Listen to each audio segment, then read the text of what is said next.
Hi there! In this video, I will give you a quick guide on how you can cancel Stan Store subscription. Listen carefully to each step that I will be explaining because I will describe everything so you can follow along even if your screen looks a little different.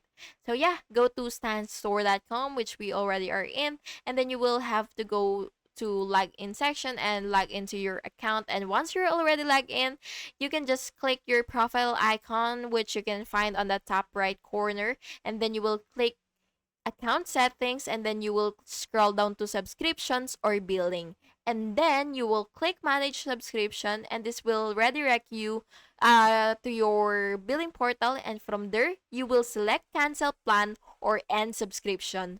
Follow the confirmation prompts until the cancellation is complete, and then you will receive an email confirming that your plan has been canceled. And that's it. Thank you so much for watching, and I really hope this video was helpful for you, and if it was, please make sure to like and subscribe for more videos like this.